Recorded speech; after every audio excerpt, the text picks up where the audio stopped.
the question of West Nile as a leading indicator of foreclosures also is vulnerable to the looking through the telescope backwards hazard, because there was no foreclosure spike at the original West Nile epidemic. Mm-hmm. So just a cautionary note that one must be careful one doesn't construct mirages because of accidental relationships, or relationships that can have more than one meaning. No, and I'm going to talk, you're right. Arrows can go both ways. No, you're absolutely right. That's a very good point you raised. And again, when you're trying to get to a means, you should consider more than one signal. So yes, I would say comps data or some of the data would also give you a good indicator as well. But it was very interesting how they talk about the West Nile case. But again, it doesn't apply in the north as much as it applies in the south. So, does anybody have any additional questions about what I've covered? I've laid down some really heavy terms today. Everybody cool with it? Question? Yeah? Oh. Okay. So, in sediment analysis, what we discuss about the three concepts: what's hated, what's popular, what's preferred. So this is kind of what they're doing. The way we test it, the way anybody tests their engines is on the primaries, right? Because now you look at Twitter feeds. The most rudimentary form of sediment analysis, well, in the American Idol competition, remember the inability to get online to vote for your favorite contestant was an indicator of, the lag time was an indicator of popularity. The quicker you dialed, the quicker they were going to be out of the competition. And there is some truth to that, but that is actual sediment analysis. That's very rudimentary. I'll go into some of the more complex ones.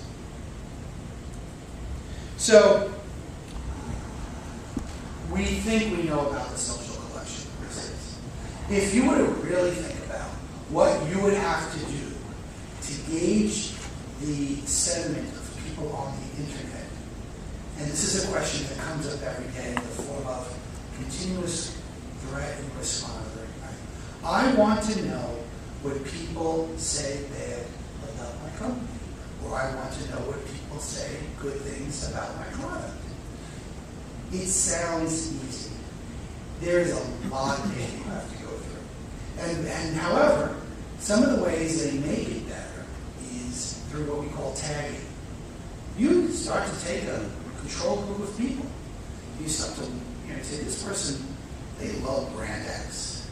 Well, what else do they love? Well, they love John Y and Box City.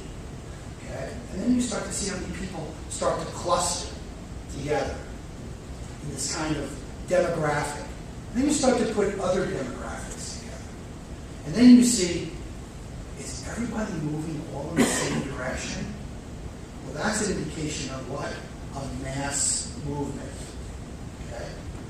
So it's again searching across hundreds of blogs, forums. Now, there is some issues of ethics and legality in this space. Specifically, the ability to go in and mine active IRC protocols. Okay, who are you really? Why are you going in and getting information out of the chat logs?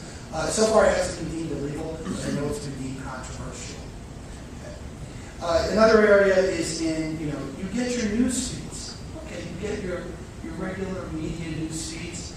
How many of them are reposts? So what happens is there's some content is actually very significant, but it gets buried in the noise. And the whole goal is to try to get that information out of the noise of, let's say, the concept of company-wide and bring it up higher into a level that says, well, this is company-wide, but here is related terms about company-wide. And that's how you're trying to take the 65th million result in Google and trying to bring it up to the 10th result. And I'll get into a little bit more detail on it. Yeah, question.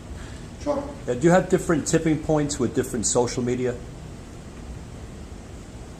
Like somebody on LinkedIn versus Facebook. I would put more credibility on LinkedIn.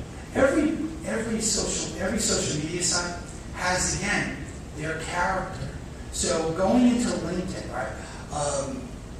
Going into LinkedIn, I know from the companies I've talked to that are interested interested in this as a threat, insider threat scenario, is LinkedIn, people who talk about themselves, well, that's pretty okay. Not really lying. But the fact that somebody who hasn't talked to themselves starts talking about themselves, that's an indication of a potential attrition situation. Right. Okay? And if that person wants to commit attrition, leave a company and starts to broadcast, because right, everybody's got to look at that LinkedIn profile. Right? Well, then that becomes another threat in combination with internal monitoring, as let's say HR performance reports. And in the worst case, trading profits and losses. Then you get this idea of when traders are going to jump, and for potential reasons, they can jump. So there's other, Twitter. Listen, Twitter is, the social consciousness of the world, correct? But, I'll go into a little bit about, the terrorist forums, and sometimes Twitter is not the best. And you can also get lost in a lot of noise.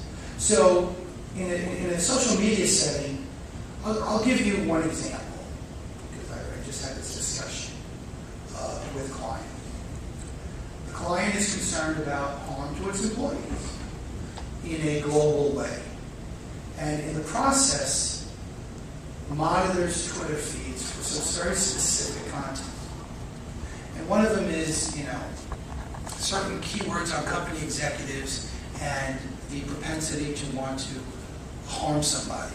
Have we heard of word clouds? Are we familiar with word clouds? Right? So it's a little bit about word clouds. It's whatever the feeds are in the blog, preponderance, likelihood of a number of words being within a predefined space. But here's the difference. The Twitter feed, somebody wakes up in the morning, is just having an absolute bad hair day, and says, I'm going to go out and do some bad things today. Okay, fine. Company wants to know that. They want to know it as quickly as possible. Because what they want to do is assess whether or not it's a viable threat to their company. So immediately what? You see a blog, let's say, in Chicago, Illinois, not real city, but Chicago, Illinois. So what may you do? You may then do some research on that person's tag. I hate company X. Today I'm going to rip it up. Okay? You see that tag, now what do? From that tag, you start to pinpoint other tags and the presence of the IP address where they posted.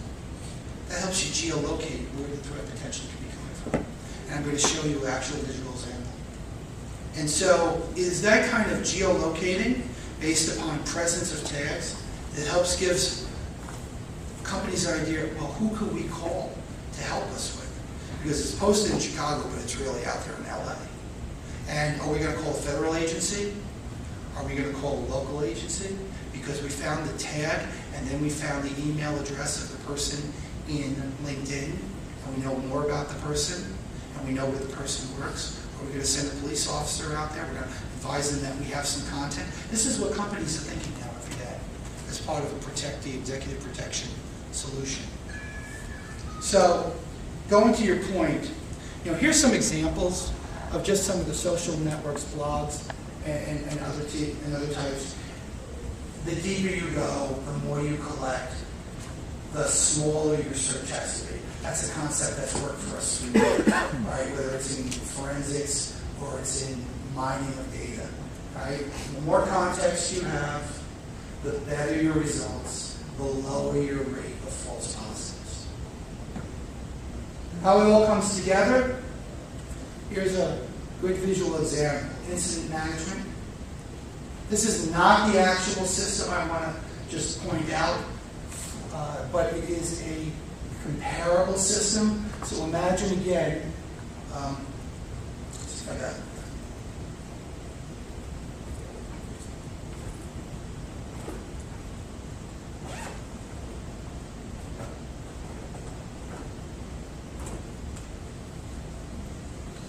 By the way, I carry this not because I'm a lecturer, but it's my cat's favorite toy. And you know what's really funny?